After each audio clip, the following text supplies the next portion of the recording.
For all the toys that get released, some toy concepts just make you go, really? This went from an idea to an actual product, and nobody saw a red light going off. You know guys, maybe we should. Quiet, boo-boo. From toys making their way onto the NSA ban list to nationwide brand bans, it's the lure of toys rated X for excitement that made them lucrative collectibles on the aftermarket. In this Ed's Retro Geek Out, we're taking a look at plain dangerous toys, but also dirty talking toys. So be sure to subscribe for more 80s and 90s toy videos, and let's strap in for some toy history.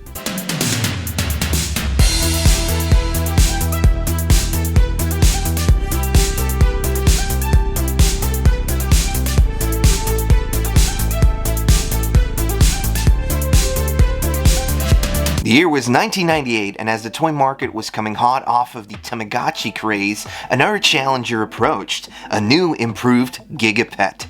It was bigger, it was smarter, it spoke, it learned, and was released by Tiger Electronics, racking up sales upwards of 40 million units during its original 3-year run. I believe we all know what we're talking about. Well, yeah. It's Furby.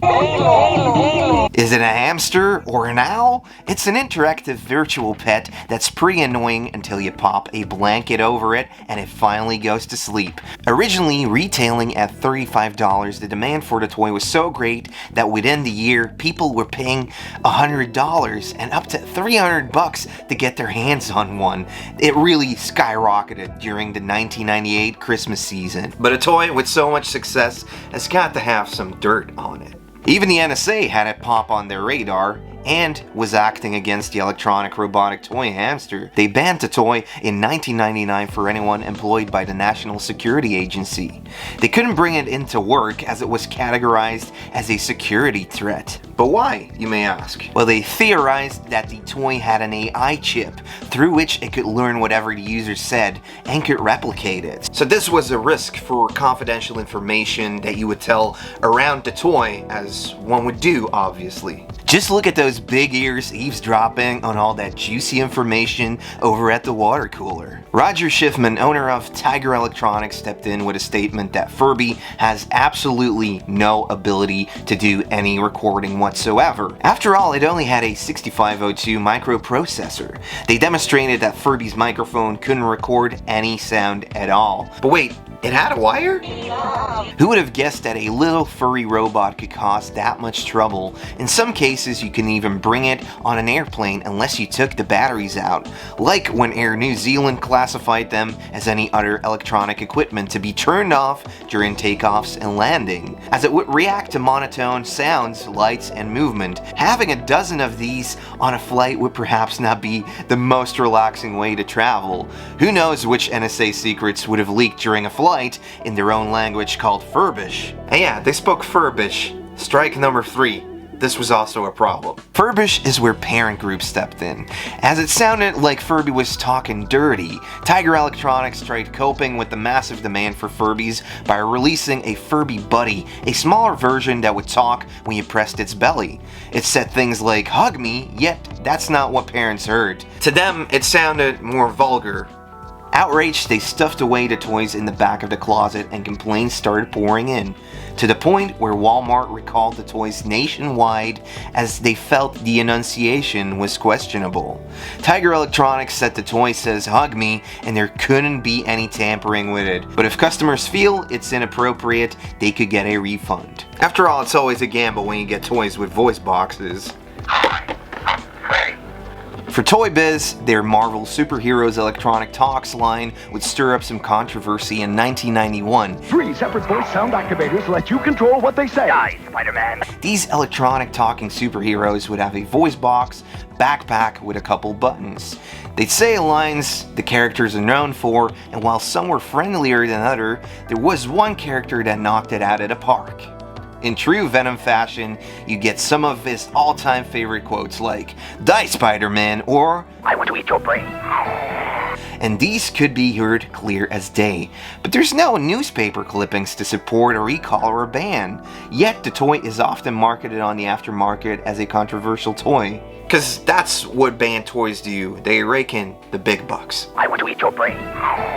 I do believe a lot of parents unfamiliar with the Venom character would find it a bit strange, and it's kinda weird the toy didn't stir up more controversy. Then again, it can pump up the price for a reseller. Toybiz did, however, have to recall their X-Men figure called Iceman. Never shy to apply a gimmick to their action figures, Iceman was destined to have a cool one. But the first release would go down in history as one that would explode if you tried to gimmick. An exploding toy obviously sounds too good to be true, but let's see what happened. Released in 1993, this was a clear plastic toy that came with a color-changing gimmick. When exposed to cold water, when you popped him in the freezer, he would actually have icicles forming on his chest. The toy came with a super ice sled you could pour water into, and he'd have a real ice slide. But the materials used to make the toy weren't actually that great for this gimmick, as cold would have plastic expand and shrink. This put stress on the toy, and having pins keeping him together, he ended up falling apart. Not only that the icicle formation would cause the plastic to become brittle and crack when used frequently, ultimately the toy would shatter, and perhaps parents thought it had exploded. Therefore, the first version of this toy is a bit more sought after. The second release doesn't look different apart from perhaps cooking up a new plastic recipe, so it could endure the temperature changes a lot better. They did change up the card art and information to just promoting the ice slide. Just remember, no matter how hot the battle, Iceman keeps its cool. And an even smaller change was applied to one of the first Madballs. It was actually just a name change, but a necessary one to avoid controversy. After all, Gross Out Toys had enough parent groups rallying around to get their products off shelves. What's in a name, anyway? How could something as harmless as a foam ball catch such a bad rep? I'm their biggest fan! Well, toy manufacturers knew gruesome and goofy would work thanks to the popularity of Garbage Pail Kids who parodied Cabbage Patch Kids. So naturally, Amtoy took on toys as simple as balls and made them mad. The original lineup of 8 would see 10 million of them bouncing off shelves, $4 out of mom's purse, and after a while, you wouldn't even be able to bring them to school. Then again, everything got banned at school. With the success of the first year's wave, they went all in on more waves, action figure versions, super balls, and more things like a TV show even. In the Madballs case, names were usually 2 words smacked together. A couple co-workers at Amtoy just spitballing funny names and applying a grotesque gimmick to the sculpt and function of the name. Or perhaps the other way around. There was one that was just called ARG, for crying out loud. So they came up with the classics like Skullface, Dustbrain, Hornhead, and Crackhead. The latter being a gory zombie head with a partially exposed brain, so the name made sense, but in 1985, it was also a slang term for drug users. So they quickly changed it after the first run to the distinguished name Bashbrain, and changed up the card art for all new releases. The toys would also have the names marked on the bottom, making this first edition of the Gruesome Spheres a unicorn for collectors of the gross and ghastly. During the 80s, you could turn anything into a gross out toy. Released in 1986 by Playtime Products, Skateboard Smack-Ups was a line of unarticulated figures on skateboards. Real skateboard action, high-speed wheels, collect them all. They were just physical representations of a Garbage Pail Kid-esque cartoon, as the skateboards which they roll on became unbalanced by the figure attached to it. Then again, it didn't take a half pipe for these skaters to get into any trouble, because they already were. Depicting kids violently coming to their end by obstacles one could encounter while skating around. The characters got names and a poetic description like Carry Cardor, Carry, quite contrary. Why were you in a rush? You didn't look where you were going, and your face is a mush. Or Ronnie Roadkill. Little Ronnie Roadkill skated through town, running down raccoons. Isn't he a clown? And it goes on with names like Sammy Stopsign or Patty Plate Glass. The toy line was released 12 characters strong, but quickly the violence aspect of the gimmick was the focus point of many mothers and PTA groups. In Australia, the Australian Competition and Consumer Commission even banned the toys back in December of 1990, so that they could never be sold again, or any product under the name of Skateboard Smack-Ups.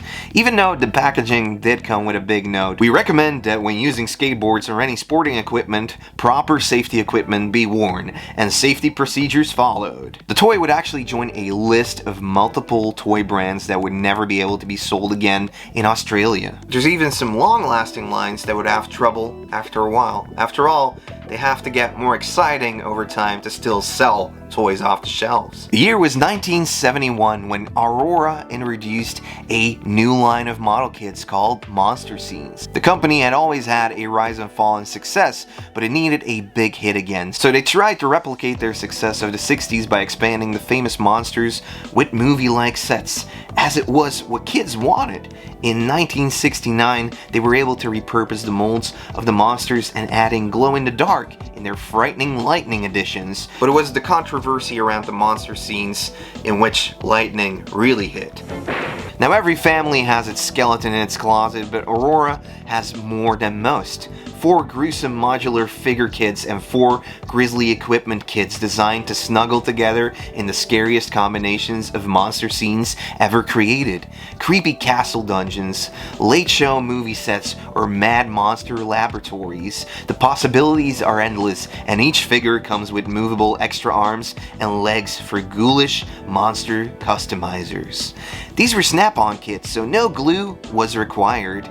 Now, not all of these stirred up some controversy. The Dr. Deadly set and New Frankenstein set weren't too far off from what we would expect out of Aurora, but it was the 2 other sets that did. The first being the scantily clad, voluptuous heroine Vampirella, and the other one being a set of a woman they dubbed the Victim, accompanied by a comic strip that didn't really make it any better. This one was also sexually provocative. Here it was the voluptuous woman that caused the controversy in the way they fit into the narrative Aurora was selling. The other thing was sadism they were accused of, with the accessory kits like the paint parlor or gruesome goodies. But this isn't the first time they sold sets with this intent. Although back in 1964 it was more out of an historical sense, with a tie to Madame Tussauds. In fact, it was this set, Madame Tussauds Chamber of Horrors, including a working model of the guillotine that also came with a victim. The sets only stayed in production for 6 months due to protests to plans to release other sets like the Hanging Tree and the Rack were taken off the production list before ever being produced.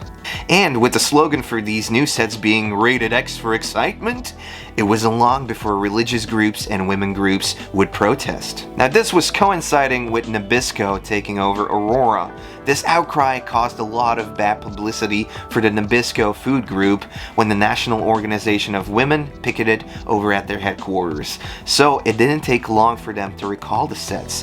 However, in Canada, they'd still get sold, and some were renamed the Dr. Deadly's Daughter. It was the thing that damaged Aurora's reputation, and in the following year, it would get less and less model kits out to then finally be closed by Nabisco in 1978. The 20-year-old company was done. Then again, every year there's toys ending up on the dangerous list. And back in 1991, it was time for a Robin Hood toy to be deemed dangerous and hazardous for kids. Coinciding with the movie Prince of Thieves, it was time for a full rollout of Robin Hood toys and role-playing toys. But it wouldn't be his trusty bow and arrow that concerned consumers targeted. It was the sword and dagger set. Now kids can pretend to be the legendary hero from Sherwood Forest.